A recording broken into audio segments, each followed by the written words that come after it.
Tampa Bay Lightning have made some history in their first two games, just not the kind that we want. We'll talk about what's gone wrong in the Lightning's start to the season on today's Locked On Lightning.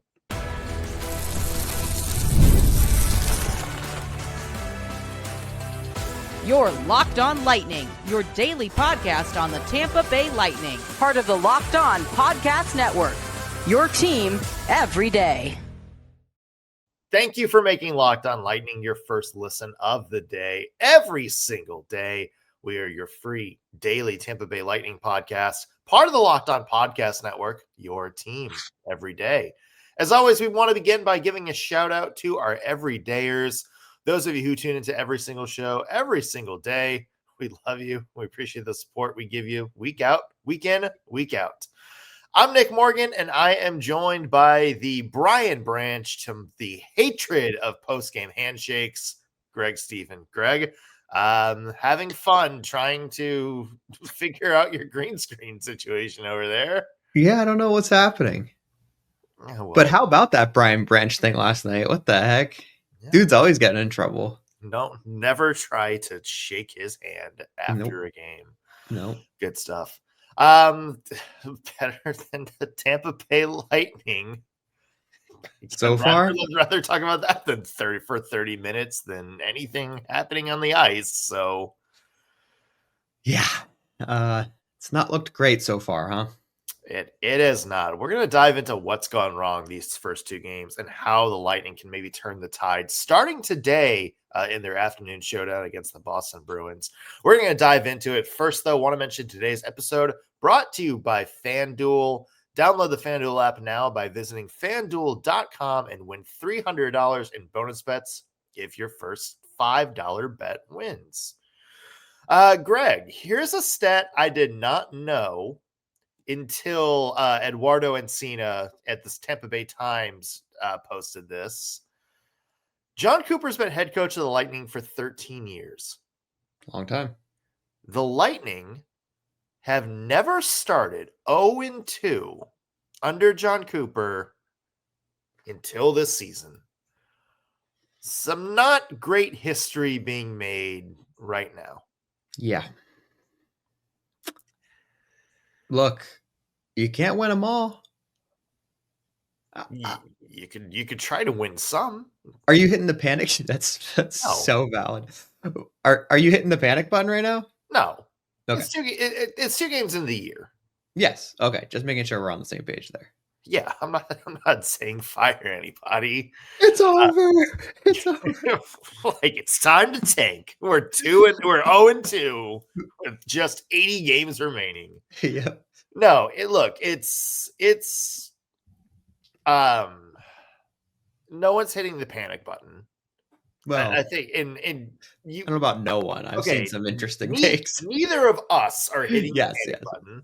The Tampa Bay Lightning aren't hitting the panic button. And I really love the John Cooper quote from after Saturday's game where he was like, we didn't just turn from a good team to a bad team overnight.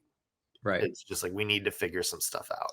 Yeah. There's some stuff that's gone on in these first two games that I think is, for lack of a better phrase, I think almost like a microcosm of what went wrong for them at certain points the last 2 years. Mm-hmm. That I'm concerned about the things that aren't getting fixed. Me too. That need to get fixed. I'm not concerned about the Lightning missing the playoffs or me having to tear my prediction of them making the Eastern Conference Finals up. But I am concerned that there's a few things wrong with their game that was wrong with their game last year and that was wrong with it the year before. Yep. I completely agree. And I came into this show prepared to say exactly that and show why. Oh, cool. Well, we can probably just end it right there.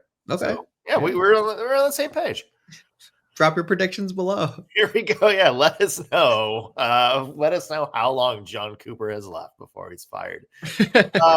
Greg, let's get into kind of what you and I have both been seeing, and let's start by talking about the Devils game on Saturday, because it was not a great start.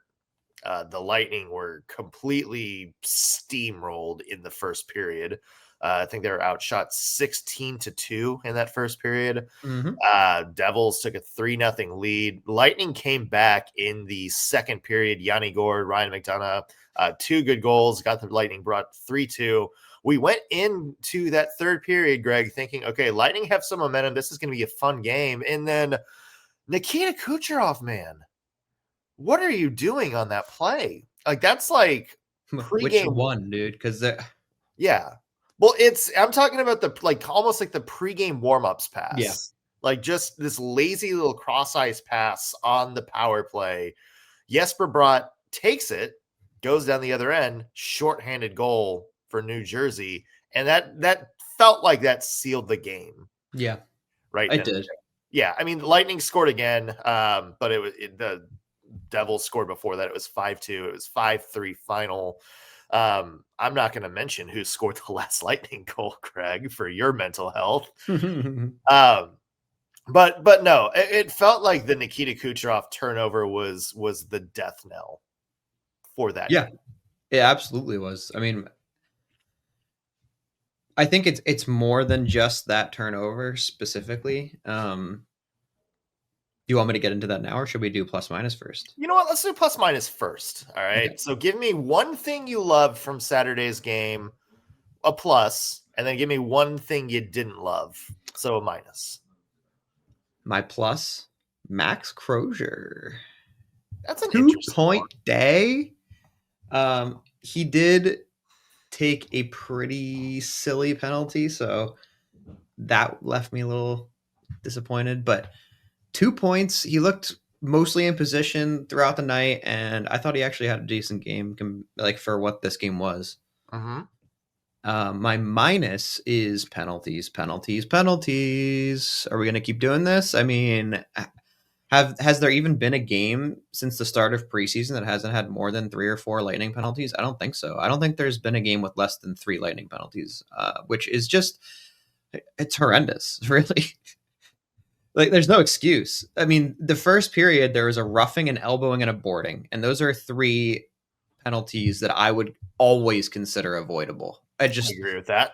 There's no reason for any of those 3. Like, Hagel ended up taking a trip in the second, and that does happen occasionally. So, less. But still, I mean, you're just going to open the game with 3 penalties in the first period and then let them score 3 times. That's a problem. I agree with 100% with that, and it's kind of what we talked about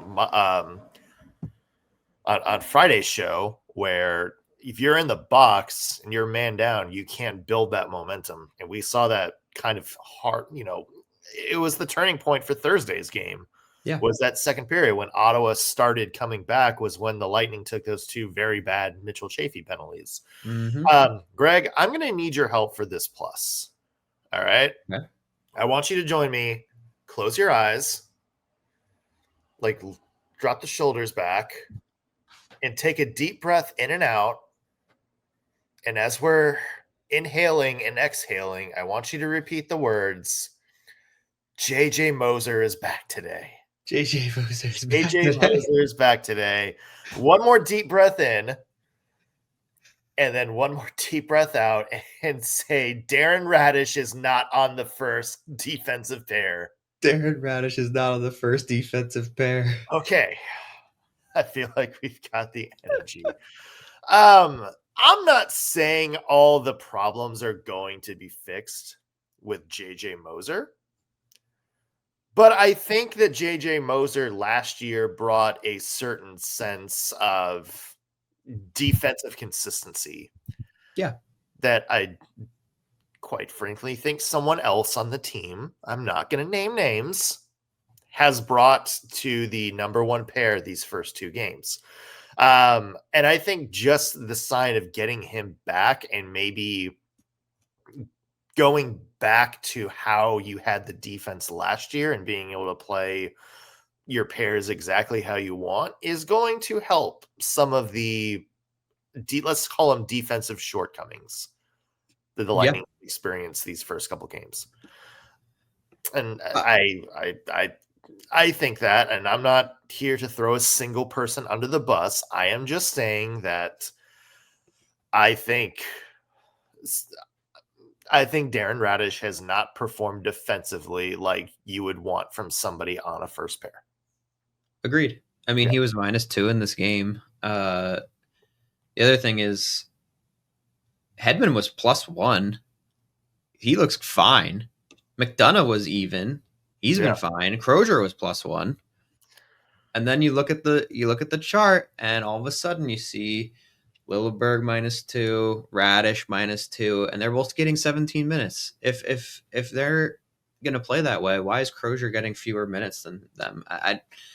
There's a lot wrong with the defense right now, in my opinion. I don't know if it's that they switched the coaches up, and they're still adjusting. And they brought up Crozier too, and made JJ's out like we were talking about. But yeah, I think injecting JJ into that is going to be very helpful. I will be sad if it's Crozier that loses, time over that, but we'll see. Yeah, I mean, they needed to try something different. I mean, Radish does bring some offense. He had a goal in this game. He had a couple of points in the first one. I think maybe, I don't know, maybe go 7 defensemen until Zemgus Girgensons comes back. I mean, we can talk about the forwards after the break here in a second, because I don't necessarily think there's anything great out of your bottom 3 or 4 lines on this one either. Agreed. I'm going to throw in my minus real quick for you, and I'm going shot gaps, which are gaps on when the Lightning have a shot on goal. Mm-hmm. As I mentioned, maybe shot drought should be a better name. Let's say shot droughts. Yeah. We talked about this last game, outshot 16-2 Mm-hmm. in the first period. The Lightning just couldn't get anything on goal. And then we talked about the other day against Ottawa, they were outshot 21-11 in the final 2 periods, only 4 shots on goal in that final period against the Lightning. Eduardo and Sinan pointed out that the Lightning went almost 19 whole minutes in that game without a shot on goal. I don't know what's happening here, because the Lightning were the number 1 offense in the league just 1 year ago, and you're bringing basically the exact same people back.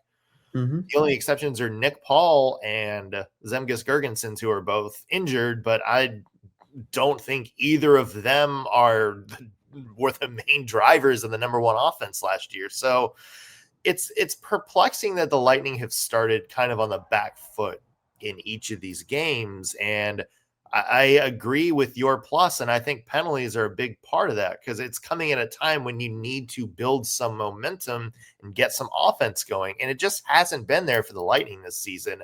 Want some more consistency across the board. I know that every hockey game is going to have ebbs and flows, but I'm not used to seeing this many flows the other way with the Lightning. Yeah. No, you're absolutely right. There's really no excuse for there to be 19 minutes without a shot, especially as an NHL team who should be a top 5 contender. I will give the Devils credit in this one, but look, they're really, the Lightning have the best offense, in my opinion, in the league still. I believe that on paper, and we'll talk about where this went wrong in this second segment, because I got a lot to say. Yeah. Well, let's jump right into it then, because let's get to what's gone wrong. I certainly have some takes about the forwards. And I think another $1 million question is Andre Vasilevsky. What do you rate of his performance from this last game? Because this is now 2 games in a row where 5+ goals. So, yeah. It's going to be interesting, to say the least. Stay with us. We'll have more when Locked On Lightning comes back. Today's episode is brought to you by Monarch Money. Most people can't name all their financial accounts or even what they're worth, whether it's their 401ks, their properties, or their investments. When you don't have the full picture, you can end up leaving money on the table. That's why there's Monarch Money. It's an all-in-one personal finance tool that brings your entire financial life together in one clean, easy-to-use interface, either on your laptop or on your phone.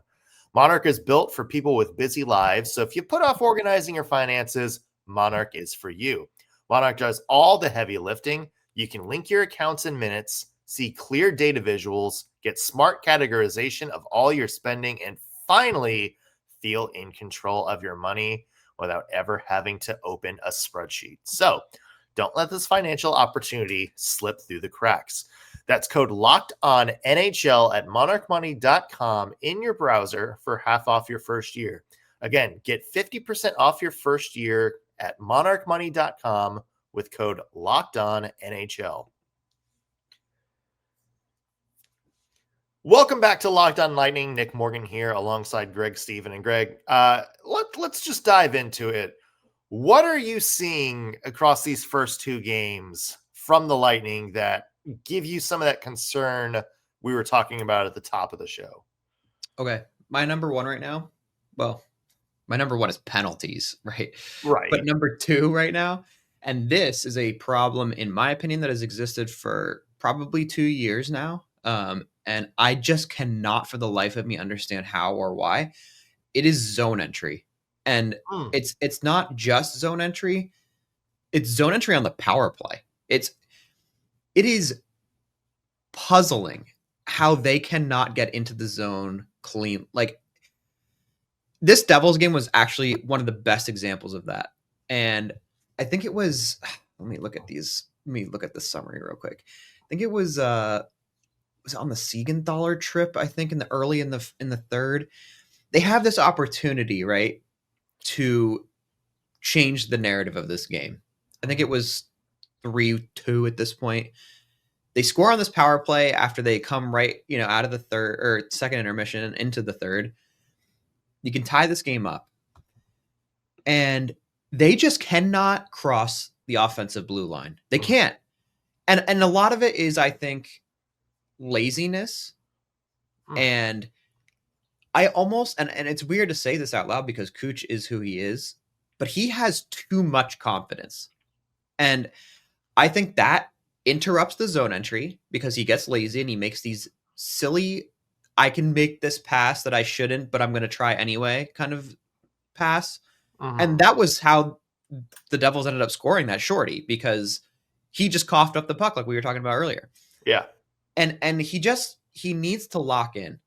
He does. It's just, he's too confident. He makes these passes that, we've seen him make before. And I'm not saying he can't make them on occasion, but he's just not playing fundamental hockey right now. He's playing, I'm better than everyone, so I can do whatever I want hockey. And that does not win games. It doesn't. And when he carries the puck over the blue line, you see him. He skates over, he gets over, he takes a little silly drop pass. And it's like, take your time, put the puck in the corner or skate it to the corner, or dish it fast and hard to someone that is open, whether that's Pointer as he skates with you over the blue line, or dropping it to a defenseman. You cannot do this drop pass. I'm not looking at the puck. I'm not looking at my guy. Just get the puck in the zone. There are so many teams that don't have Nikita Kucherov, and they have no zone entry problems. So, look, it's driving me nuts because it's just basic hockey to get the puck in the zone, and they just cannot do it. They can't. They're awful at it. Even when Point carries the puck, he gets stopped at that blue line, and I wish they would just work on zone entry. Like, it's an easy drill to work on at practice too. There's so many ways to establish a new zone entry, and they just do not even bother. And I don't get it. It pisses me off. I would say passes in general this year feel a little bit off. Like, the chemistry is not quite there. And maybe that's the result of, I think the Lightning played one preseason game where sort of all their big guns were there at once. And maybe that's a, I guess, microcosm of that. I've used that word twice. So I'm trying to find a better one, but even to your point, like on the first Devils goal, it was a turnover by Cirelli that caused it. And I went back and I watched that play, and it was kind of like it was almost like a little lazy flip out, like just kind of tried to lob pass and spring somebody. It goes a little bit too far. Devils stopped it. They had numbers the other way, and I believe was that Heischer that scored that. He was on the ice. I know he made the play. I can't remember off the top of my head who scored that first Devils goal, but the first Devils goal was Timo Meier. Timo Meier. Okay, yeah. So but it was that play, and it was if Anthony Cirelli made a better pass, that is an odd man rush for the Lightning. That's a 3-on-2. Yeah, possibly 4-on-2 if Cirelli can get back there in time. But instead, he tries to make kind of an over-the-top pass. It goes too far, and now all of a sudden the Devils had numbers the other way because your guys are springing forward for a 3-on-2. And it's just little things like that where it's your pass is crisper, and all of a sudden you now have a chance to control the puck. Yeah.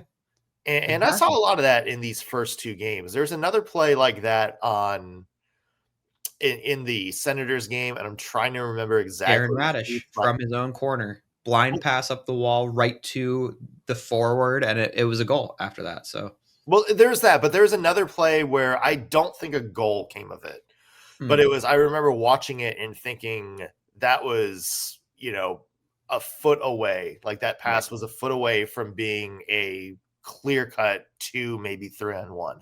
And if you're listening and you remember what play it was, drop it in the comments. But it feels like it's just a fraction off this year, and that does give me confidence that that's something that can be changed as the year goes on, because it's not like big foundational problems. It's just we need another few games to get that chemistry and get that passing on that same place, because I feel like that would open up the offense a little bit more. Yeah, you're right. And I want to remind everyone not to do a full panic right now. We're talking about the Tampa Bay Lightning. This isn't over by any means, but it's definitely disheartening. We're going to remind you guys every 5 minutes. We're not panicking. We are not panicking. People get dramatic, so giving up 5 in back-to-back at home to open the season, not how you want to do it. So hopefully this next little stretch here, things start to turn around. Maybe we're a road team. Yeah. And hey, guess what? We're playing one this today at 1 o'clock. Yeah. We're gonna dive into that game in 1 second. Before we preview the Boston game, Greg, I should probably drink water. Before we do that, I just want to get your take on Andre Vasilevsky in this game. And I know it's the second day in a row that I've asked, but it feels like, again, 4 goals allowed in the first game because 1 was an empty netter, 5 goals allowed in this one. What do you think of his performance? I don't think a lot of this is on him still, but there was 1 goal that I thought should never have gone, and I want to say it was the Connor Brown goal, or the second Connor Brown. He scored twice, right? Yeah. I think it was the second Connor Brown goal, but just he looked out of position, and everyone makes mistakes. 1 goal, fine, but I mean they scored a shorty. That's not his fault. No, he didn't give them 4 power plays. I mean, they didn't score on any of them, but still, I don't know. I don't think it's on him at all yet. I think you're talking about the third goal of the game, where it's like that little wraparound, that weak wraparound, where it's. Was that it? Maybe. Unless there was another. That was the one that I saw. I'd have to let me rewatch one of these real quick. Well, there you go. Yeah, it was the one I'm thinking of was the third goal where it's, rebound in the corner. Brown kind of skates around the side and throws it in. And it's kind of one of those that you've seen just a routine play. Like it's one of those where Vasilevsky has stopped probably 1 million times and just couldn't get to it on this one. It was the Connor Brown goal that I was thinking of. Okay. It's like a random shot from the outside hash mark on the wall, and it probably shouldn't go in most of the time there, but it is what it is. Yeah. I'll say what I said that last show we did. It's nothing that makes me be like, what's wrong with Andre Vasilevsky, but also nothing that makes me go exactly, Andre Vasilevsky's so back. Yes. I think I'm that's with I you. think that's a good way to He put looks it. right in the middle right now. Yeah. All right. So as we mentioned, Lightning have a game today, 1 o'clock puck drop against the Boston Bruins. Again, I will drink water. 1 o'clock puck drop against the Boston Bruins. When we come back, we're going to talk about what we want to see in this game and how the Lightning can kind of turn the tide moving forward. We'll talk about that in just 1 second. Today's episode is brought to you by FanDuel. The NFL season is here, folks, and thank God the Cleveland Browns do not know talent when they see it. Baker Mayfield, we love you in Tampa. Hey, FanDuel wants to make sure you get ready for this football season with an offer you don't want to miss. Right now, new customers can bet just $5 and get $300 in bonus bets if you win. That's right. All you have to do is pick a bet, put down $5, and if it hits, you'll unlock $300 in bonus bets to use across the app. I love using FanDuel because it gives you so many ways to play. You can build parlays, you can do player props, or my favorite thing to do, follow the live lines during games with some live in-game bets. It makes watching football even more exciting when you've got a little something riding on the action.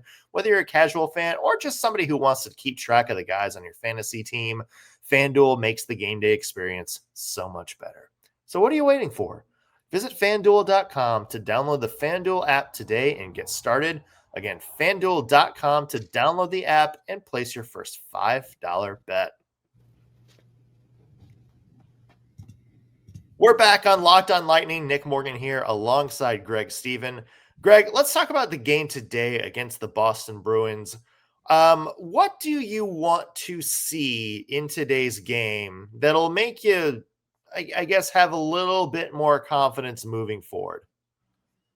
Good question. Fewer penalties, less than 3 at least. And if they're going to take penalties, make them something worth it, not, an avoidable elbowing. Yeah. If you can find a way to take a penalty against Aaron Ekblad again in this game, totally worth it. Fired them up. I want to go back and just say, I want to see more consistent defense in this game. I think a big thing from these first two games where we had a lot of, caused by some of the weak passes and turnovers that we talked about, had a lot of instances where they, the Devils and Senators just broke the other way. Yep. And we had a couple of guys just straight up beat on a couple of plays.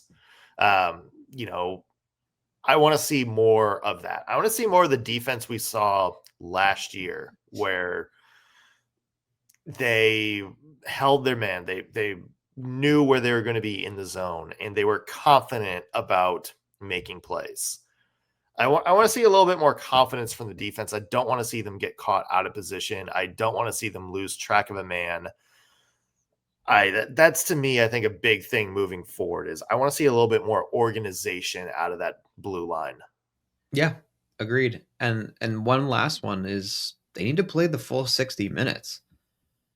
I mean, they started the Sens game hot and then just sort of tapered off. And then this game, they started terribly and then they sort of started to will their way back in and then they just gave up the shorty. So got to see them play all 3 periods. That's the only way you're going to win these games.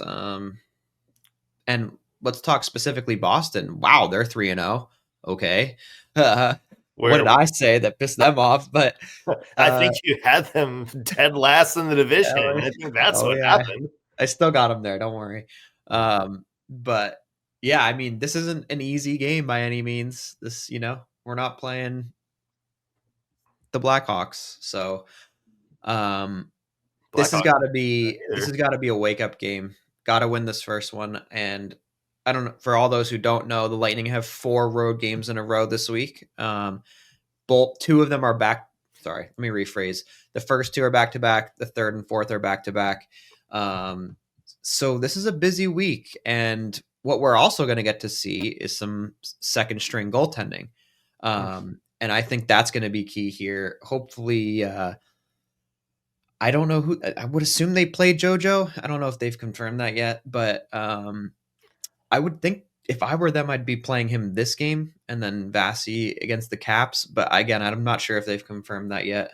No. I would agree. 1 o'clock game, after 2 kind of tough losses, I would love to see JoJo in this game, and then maybe Vazzy get back on track for tomorrow's game against Washington.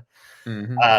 I guess it's up to them to ask if that's going to, have that same strategy or not. But there's something about going on the road that I think kind of you always hear teams talk about going on the road, bringing a team a little bit more together. Mm-hmm.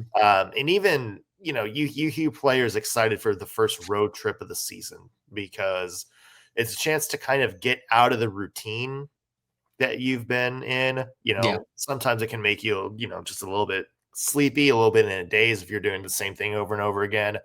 You're not at home, you're on the road with the boys, you're, kind of forced bonding time, 24 hours a day. And I think there's something about that where it kind of throws the business back into you a little bit, where you get a little bit more focused, a little bit more mind on the game. And I'm interested to see if this 4-game stretch here maybe does that for Tampa Bay a little bit, because you did see some signs of maybe complacency or sleepiness in these first couple of games, especially at the very end of the Ottawa game, especially at the very beginning of the Devils game. Mm-hmm. And I think maybe going on the road will maybe, I guess, re-energize them a little bit and maybe make them a little bit more focused. Yeah, I hope so. And on paper, I would argue all 4 of these games should be winnable. The only caveat to that being they are back-to-backs, 2 of them in a row. Yeah. But probably shouldn't be losing to the Bruins or the Jackets. I would argue there's really no excuse. And they should be beating the Wings and the Caps too. But those are 2 more difficult games. So it sounds like our buddy JJ Moser is back in the lineup today. He's off suspension. No reason to think he's not going to be. Right. Any other lineup changes you would like to see in this game? I don't think so. I actually really like the forward group they're running. I think we want to make sure that you give guys like Finley enough time to settle in before you start giving him the sign that he could go back down. I think you want to let him build the confidence that he's on the team, because I think that loosens your game up a little bit. We saw that with Gage, right? Like Gage kind of started a little slowly last season, but then toward the end when he kind of knew, I'm on this team, he looked so much better. And I like the thought of leaving guys in for at least a decent amount of time to give them a shot, Mm-hmm. Yeah, I was going to, I'm not begging to put Curtis Douglas back in the lineup or anything like that. I love him as a player. I love the energy he brought, but I would like to invest in Finley a little bit more in this game.